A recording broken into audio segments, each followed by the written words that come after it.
Sometimes the most dangerous mistake a powerful person can make is firing the quiet man who never needed recognition to matter.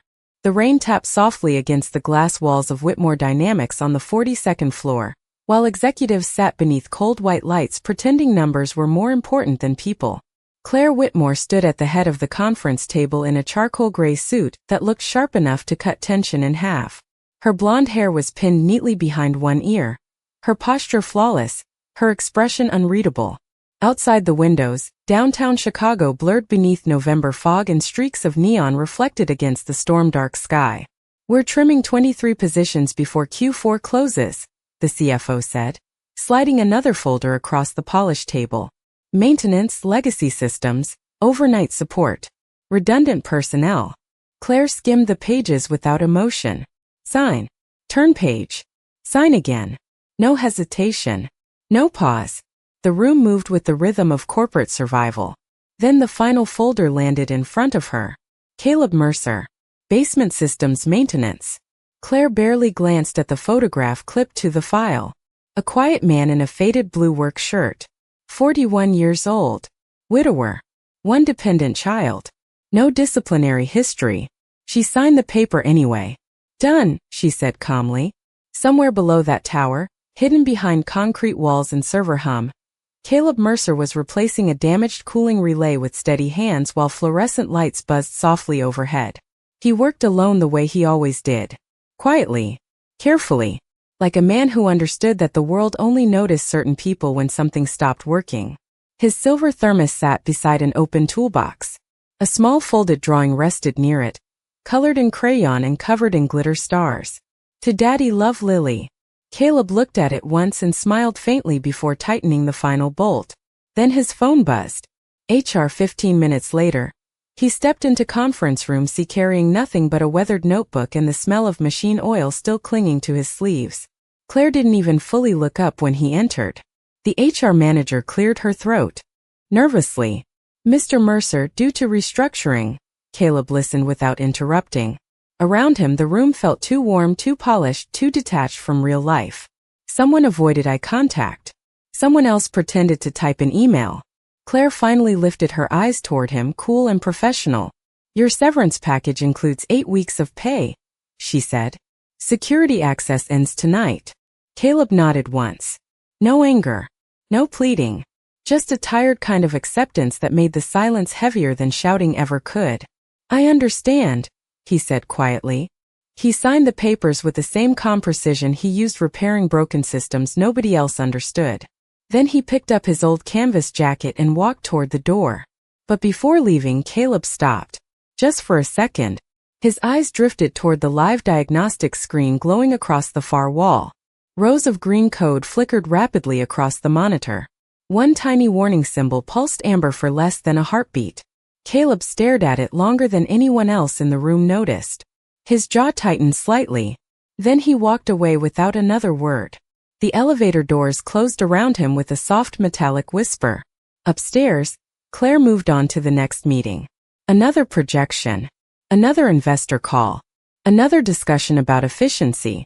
But exactly 3 minutes after Caleb Mercer stepped out of Whitmore Dynamics for the last time, every screen inside the AI Defense Division suddenly went black. If this story has you hooked, take a second to subscribe. It really helps the channel. Also, are you Team CEO or Team Single Dad? Let me know in the comments. Now back to the story. By the time Caleb Mercer reached the parking garage, the rain had softened into a cold mist drifting through downtown Chicago like smoke across wet pavement. He stood beside his 12-year-old Ford pickup for a moment without unlocking the door. Above him, 42 floors of Whitmore Dynamics still glowed against the dark sky, brilliant and untouchable like a world built for people who never had to choose between groceries and medicine. Somewhere inside that tower, alarms were beginning to spread quietly through server rooms and executive offices. But Caleb did not know that yet. Or maybe part of him did. He slid into the truck, placed the small cardboard box carefully on the passenger seat, and exhaled slowly. Inside the box sat a framed photo of Lily at age 7 missing her front tooth, a cracked coffee mug that read "World's Okayest Dad," and 3 handwritten maintenance notebooks no one upstairs had ever bothered to read. The engine groaned before finally starting. The heater coughed weak warm air through dusty vents as Caleb pulled into evening traffic. His phone buzzed twice with unanswered work messages before falling silent forever. 35 minutes later, he parked outside a modest brick apartment building on the north side of the city where flickering hallway lights hummed louder than the tenants spoke. Apartment 3B smelled faintly of cinnamon oatmeal and acrylic paint. The moment Caleb opened the door, sock-covered feet slapped quickly across hardwood floors. "Daddy!" Lily Mercer launched herself into his arms holding a foam-board solar system nearly as wide as she was. Glitter stars shook loose onto his jacket while her ponytail bounced against his chin. "Do not move," she warned dramatically. "Saturn is still drying." Caleb smiled for real this time, tired eyes softening beneath the kitchen light. "That sounds serious." "It is serious," she whispered. "Mrs. Holloway says mine might go to regionals." Caleb carefully set the project on the table beside half-finished crayons and an old astronomy book with bent corners. Lily studied his face suddenly. Children notice storms adults thought they hid well. "You are late," she said quietly. "Long day. Did the people upstairs break things again?" Caleb loosened his work boots slowly. "Something like that." Lily nodded as if she understood more than she should. The apartment wrapped around them with familiar quiet. The radiator hissed softly. Snow flurries brushed against the windows. Somewhere downstairs, an old television laughed too loudly through thin walls. Caleb moved toward the stove and stirred canned tomato soup while Lily colored tiny silver stars onto Jupiter with intense concentration. "Daddy?" she asked after a while. "Yeah. Are we still doing pancakes Friday morning?" The question hit harder than losing the job itself. Caleb paused with the spoon halfway through the soup. For a second the room felt painfully still. Then he smiled gently without turning around. "Of course we are. Even if money is weird again?" Caleb looked at her now. Really looked at her. Her oversized sweatshirt sleeves. The pencil marks on her fingers. The careful hope in her eyes. Children who grow up with struggle learn how to ask careful questions. "Hey," he said softly. "You and me? We always figure it out." Lily smiled faintly and returned to painting stars. Caleb turned back toward the stove before she could see the exhaustion in his face. On the kitchen counter beside unpaid electric bills sat a hospital statement folded beneath a pharmacy receipt. Caleb glanced at both, then quietly flipped them face down beneath a dish towel. In the distance, thunder rolled somewhere above the city. And deep inside Whitmore Dynamics, engineers were beginning to realize the system they depended on had not simply failed. It had been quietly held together for years by the man they had just sent home. At 11:14 that same night, the 42nd floor of Whitmore Dynamics no longer looked powerful. It looked afraid. Emergency status lights pulsed red across glass hallways while engineers rushed between terminals carrying tablets, coffee cups, and panic they were trying hard not to show. The calm elegance of the tower had cracked open beneath pressure. Somewhere deep in the building, cooling fans roared like distant engines while system alerts multiplied faster than anyone could silence them. "Why are the backup protocols looping?" one engineer snapped. "I already restarted the cluster twice." "Because the authentication layers are collapsing," another answered. "The system keeps rejecting its own patches." That should not even be possible. Across the operations floor, giant monitors flashed lines of corrupted diagnostics beneath the silver logo of Whitmore Defense Systems. The military demonstration scheduled for Friday morning was less than 48 hours away. A contract worth nearly $6 billion depended on the company proving its adaptive threat detection AI could run continuously without failure. Investors were already flying into Chicago. Pentagon officials had confirmed attendance. 3 senators were expected in the front row. And now the entire foundation of the platform was beginning to fail one layer at a time. Claire Whitmore stood near the central command table with her arms folded tightly across her waist. Her expression remained composed, but the silence around her had changed. Earlier that evening she had been the smartest person in every room she entered. Now she looked like someone realizing intelligence and control were not always the same thing. "How bad?" she asked quietly. No one answered immediately. That was answer enough. Finally, the lead systems engineer, Marcus Bell, removed his glasses and rubbed both eyes with trembling fingers. "We are losing synchronization across all legacy security architecture." Claire frowned. Translate that. Marcus swallowed. The system is eating itself alive.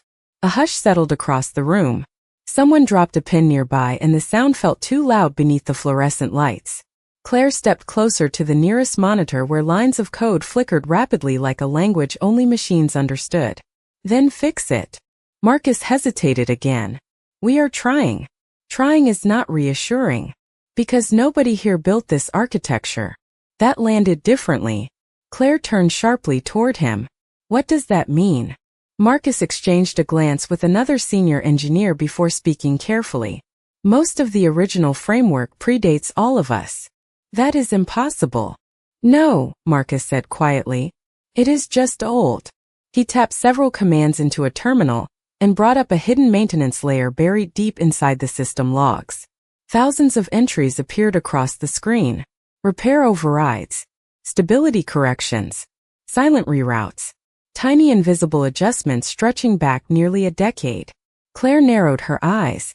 Who has been maintaining this? Marcus looked uncomfortable now. That is the problem. He enlarged one section of the log history. Every repair carried the same initials. M17. Claire stared at the letters for a long moment. Who is that? Nobody spoke. Then an older engineer near the back slowly lowered his coffee cup. Harold Finch had worked at Whitmore Dynamics longer than almost anyone remaining in the tower. His gray beard twitched slightly before he answered. Caleb Mercer. Claire blinked once. The maintenance employee? Harold gave a faint humorless laugh. That is what he let people think. Something cold moved quietly through Claire's chest. Around her, keyboards continued clacking while alarms flashed against polished walls. But suddenly the entire room felt different. Smaller somehow.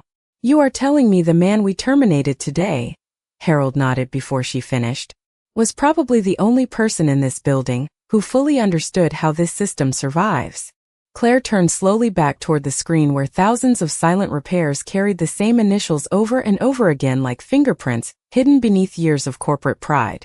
And for the first time since inheriting her father's company, Claire Whitmore felt something she almost never allowed herself to feel.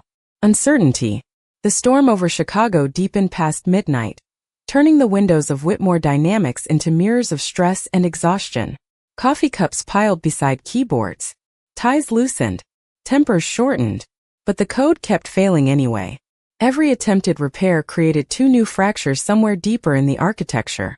It was like trying to hold water together with bare hands. Claire Whitmore stood silently near the operations floor watching engineers scramble beneath cold white lights while giant monitors continued flashing synchronization errors in angry red waves. The tower no longer sounded confident. It sounded desperate. Run the rollback again, Marcus Bell ordered. We already did, another engineer replied sharply. Then do it better. The rollback is corrupted too. Marcus slammed both palms against the desk and exhaled hard through his nose. Nearby, two junior analysts whispered nervously, while watching government observers arrive earlier than scheduled on the security feed downstairs. Black SUVs lined the curb beneath. Rain-slick streets. Pentagon representatives. Defense consultants. Investors. People with polished shoes and expectations large enough to crush companies. Claire walked toward Marcus slowly. I need solutions. I know. No, she said more firmly. You do not understand. If this system collapses publicly on Friday morning, we lose everything. Marcus looked at her with exhausted eyes. Then we should have listened when he warned us. The sentence landed heavily between them. Claire stared. Warned us. Harold Finch stepped closer carrying an old archive tablet under one arm. 3 years ago Caleb submitted a full infrastructure risk report. Claire frowned. Why have I never seen it? Harold gave her a tired look that carried more truth than comfort. Because nobody important read maintenance reports. Silence spread briefly across the operations floor. In the distance, server fans roared louder before suddenly dipping into an unstable whine that made several engineers freeze. Marcus checked another monitor and his face drained of color. We just lost Sector 8 predictive routing. What does that mean? Claire asked. It means the military simulation cannot stabilize target adaptation anymore. Can it be rebuilt? Marcus hesitated too long. Not before Friday. The fluorescent lights buzzed overhead while rain traced silver lines across the tower windows. Claire looked around the room slowly now. At the tired faces. At the frightened eyes. At the people who had spent years believing control came from authority instead of understanding. Then Harold unlocked the old tablet and handed it to her quietly. "You should see this." Claire looked down. The screen displayed archived system notes written in plain language instead of technical jargon. Small updates. Cooling calibrations. Emergency bypasses. Ethical safeguards. Every entry signed the same way. Caleb Mercer. But one note near the bottom made her stop breathing for a second. If the human override layer fails, the system will begin prioritizing speed over judgment.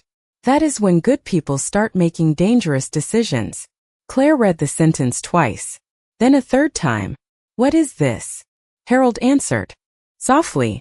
That was not written by a maintenance worker. Claire scrolled further. Beneath the note sat old authorization credentials buried under years of forgotten restructuring. Creator-level access. Caleb Mercer. Her throat tightened unexpectedly. Who exactly was this man? Harold looked toward the dark server hallway where Caleb used to disappear night after night carrying coffee and worn notebooks no executive ever noticed. 10 years ago? Harold said quietly. He was one of the brightest artificial intelligence ethics architects in the country. Claire blinked hard. Then why was he fixing air filters in our basement? Harold gave a faint sad smile. Because life happens to people, Miss Whitmore. Even extraordinary ones. Somewhere nearby another alarm erupted across the operations floor. Engineers rushed again. Screens flickered violently. But Claire barely heard them now. She was staring at a single archived employee photo pulled from the old system database. Caleb Mercer standing beside a younger development team years earlier. Clean-shaven. Wearing a conference badge from MIT. Smiling beside people who looked at him with respect instead of dismissal. And suddenly the image of him standing quietly in conference room C holding that small cardboard box felt less like a routine termination, and more like a mistake powerful enough to bring an empire to its knees.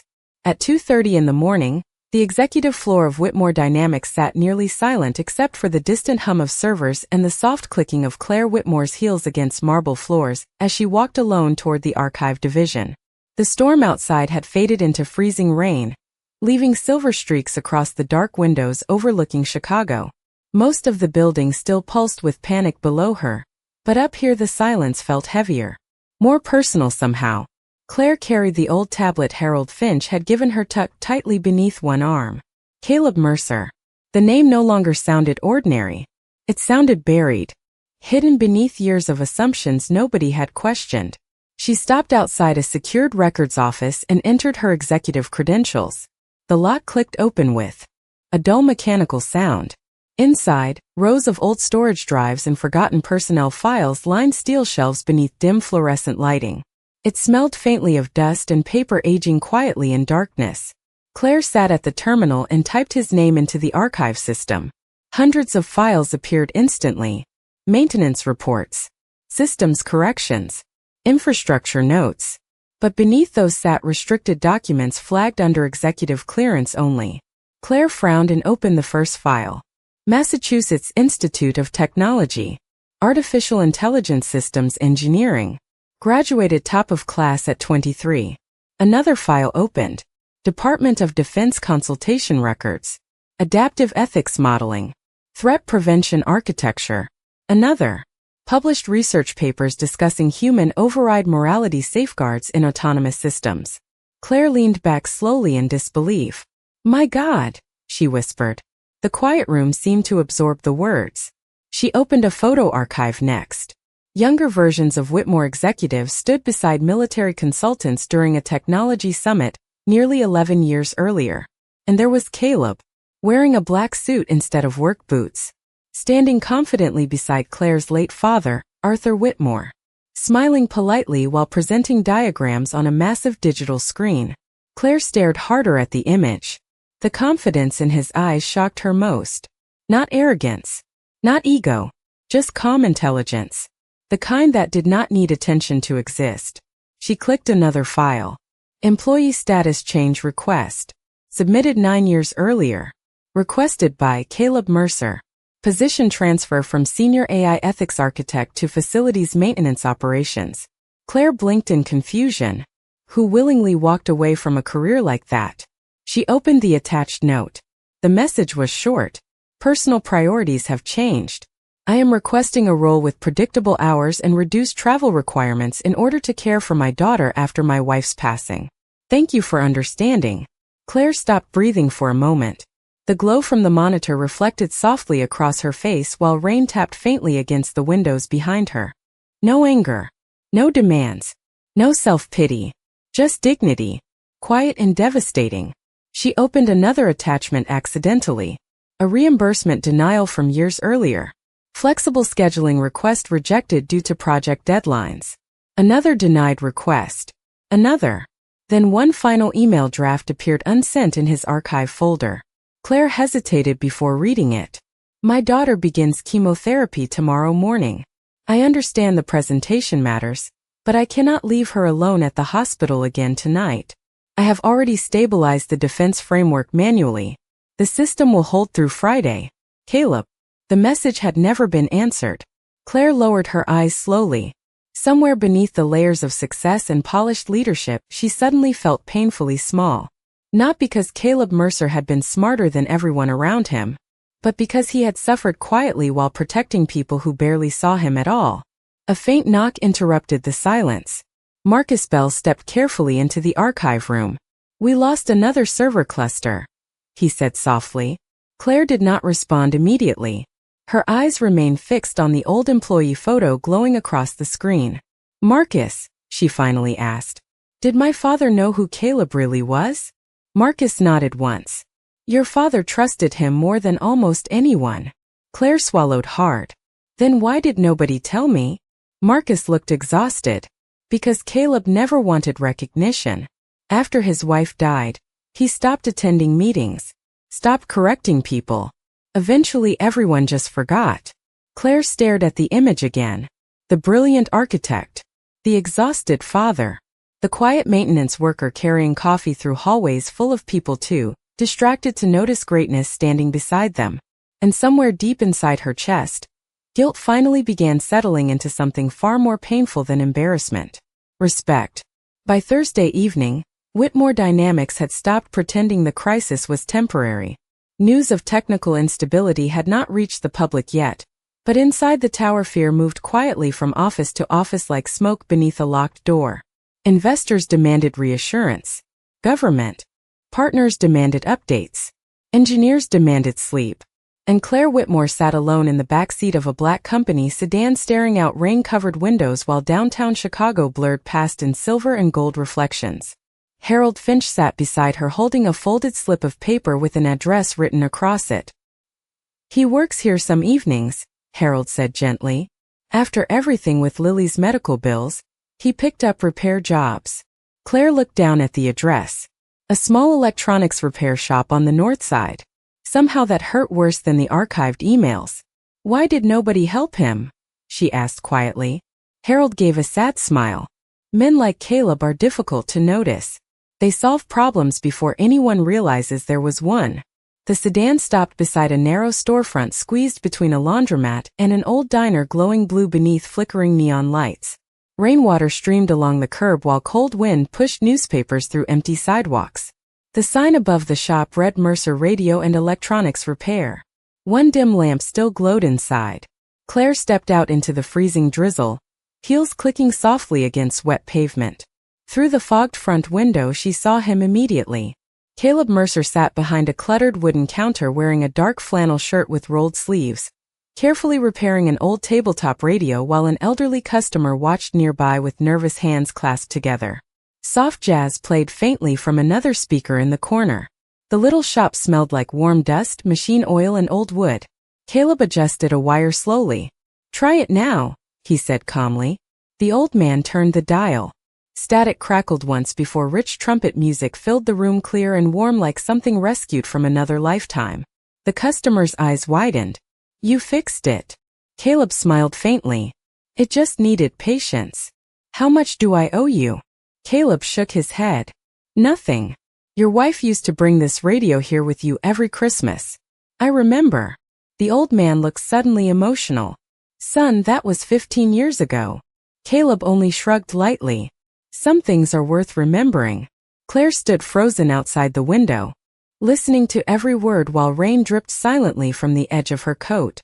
Inside the tower she commanded billion-dollar negotiations without blinking. But standing here watching a man she had dismissed repair memories for strangers without asking for payment made her feel strangely unsteady. Harold quietly stayed back near the car, giving her space. Claire finally opened the shop door. A small bell chimed overhead. Caleb looked up from the workbench and stilled immediately when he saw her standing there beneath the soft yellow lights. Neither spoke at first. The jazz continued humming quietly in the background while rain tapped against the windows. Caleb's expression did not harden. That somehow made it worse. Miss Whitmore, he said politely. Claire swallowed before answering. I did not know where else to go. Caleb set down the screwdriver carefully. Something happened. It was not a question. Claire stepped closer slowly. The system is collapsing. Caleb lowered his eyes briefly like a man hearing news he already expected. How bad? We may lose the entire defense contract. And the override layer? Claire blinked. You knew about that? Caleb gave a tired, almost amused exhale. I built it. Silence settled softly between them. Outside, headlights drifted through rain like blurred stars. Claire looked around the little shop now. Old radios, half-repaired televisions, shelves of donated electronics waiting patiently for care. A photograph of Lily smiling beside a science fair ribbon taped near the register. Everything about the place felt humble, honest, human, so different from the polished world she came from. Caleb, she said quietly, I owe you an apology. He looked at her calmly. You do not owe me anything. That is not true. Caleb studied her for a long moment before speaking again. People make decisions based on what they think matters. Claire lowered her eyes. And I was wrong about what mattered. For the first time since entering the shop, something softened in Caleb's face. Not forgiveness exactly, just understanding. The kind carried by people who have already survived harder things than humiliation. Then he glanced toward the storm-dark window and asked softly, how many hours until the demonstration? The drive back to Whitmore Dynamics felt different from the one Claire had taken earlier that night. The city outside still shimmered beneath freezing rain and traffic lights, but now silence filled the black sedan instead of urgency. Caleb Mercer sat beside the window with his old canvas jacket folded neatly across his lap while downtown Chicago rolled past in blurred reflections of red and gold. Claire glanced toward him more than once during the drive. He looked calm. Not defeated. Not bitter. Just tired in the way people become after carrying responsibilities too heavy for too long without complaint. You could have ignored my call, Claire said quietly after several minutes. Caleb kept his eyes on the passing streets. I considered it. Claire lowered her gaze briefly. Then why did you come? He answered without hesitation. Because if the system fails publicly, hundreds of employees lose their jobs by Monday. That answer stayed with her the rest of the ride. No revenge. No pride. Just responsibility. When the sedan finally pulled beneath the glowing entrance of Whitmore Dynamics, the lobby erupted into motion the moment security recognized Caleb stepping through the glass doors beside the CEO.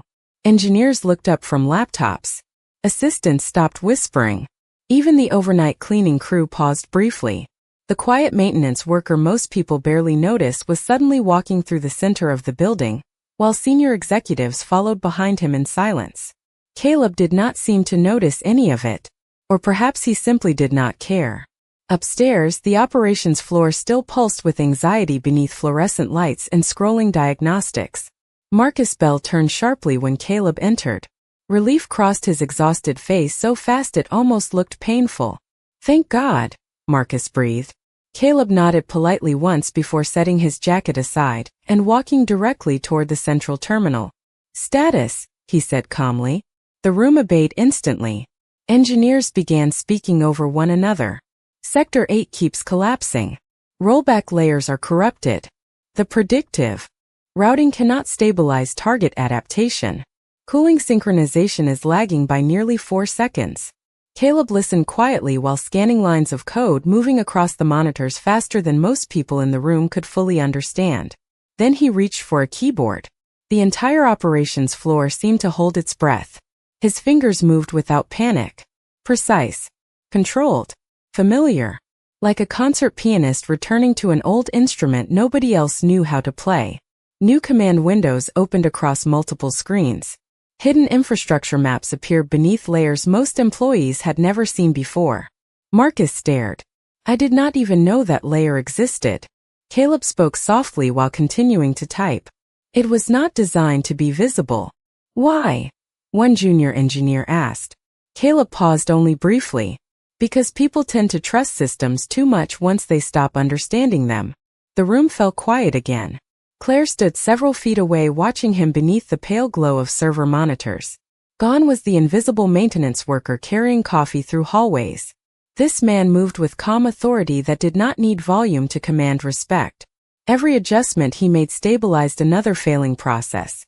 Red warning symbols slowly shifted back to yellow. Then green. The operations floor began breathing again. Rebuild the ethics filter routing through backup lattice 7, Caleb instructed. And stop prioritizing speed over verification. Marcus blinked. That will slow performance. Caleb finally looked up at him. Good. The word landed heavily. Fast systems without judgment are what create disasters. No one argued after that. For nearly 2 hours Caleb worked steadily while the room transformed around him. Engineers who once overlooked him now watched carefully, asking questions instead of issuing orders. Coffee appeared beside his terminal untouched and forgotten.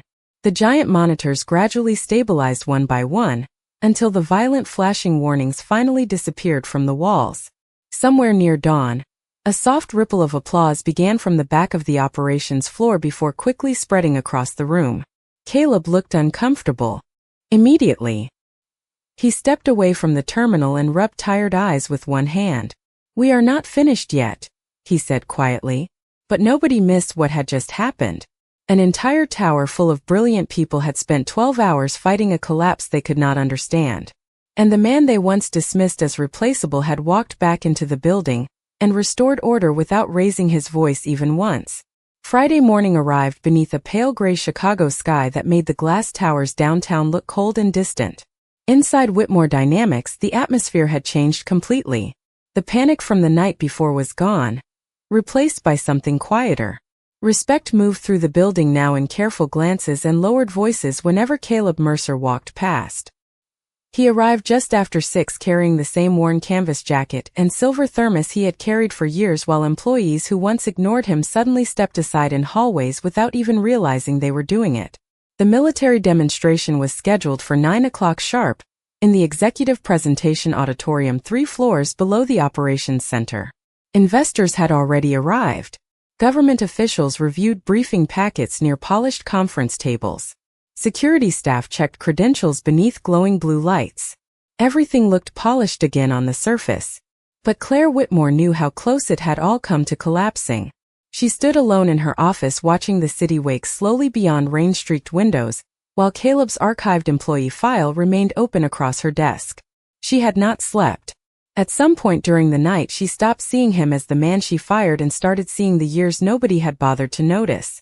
Quiet sacrifices hidden beneath maintenance uniforms and faded work boots. She opened another folder Harold Finch had recovered from the archives. Internal camera footage. Timestamped years earlier. The grainy black and white video showed the operations floor long after midnight. Desks empty. Lights dimmed. Snowstorm outside the windows. Then Caleb appeared carrying coffee in one hand and a blanket in the other. Claire frowned softly. The footage continued. Caleb walked to a side office where a little girl around 8 years old slept curled up beneath 2 chairs pushed together. Lily. Even through the poor camera quality, Claire recognized her immediately from the photo in the repair shop. Caleb gently covered his daughter with the blanket before returning to the server terminals nearby. Hour after hour the footage showed him working silently through the night while Lily slept beside blinking monitors because he had no one else to watch her. Claire covered her mouth slowly. Another clip played automatically. Hospital wristband still visible on Lily's arm. Caleb sitting beside her in a waiting room with a laptop balanced across his knees, while reviewing system diagnostics between nurse visits. Another clip. Caleb asleep upright in an office chair at 3 in the morning, while maintenance alerts flashed across multiple screens around him. He looked exhausted even then. But he stayed. Claire lowered her eyes as something painful tightened inside her chest. All those years she thought leadership looked like presentations and negotiations and control.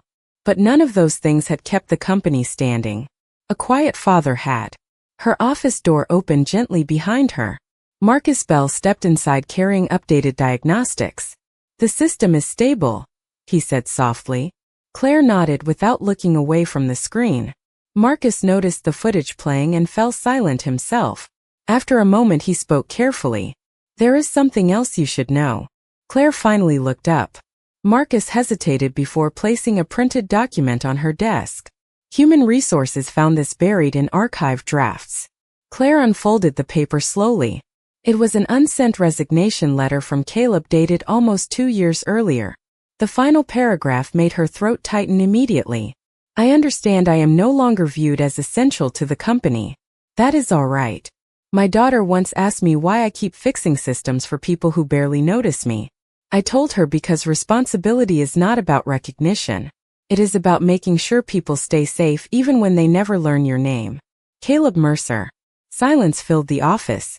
After that, outside the window the city kept moving beneath gray morning clouds while inside Whitmore Dynamics thousands of employees prepared for the biggest presentation in company history.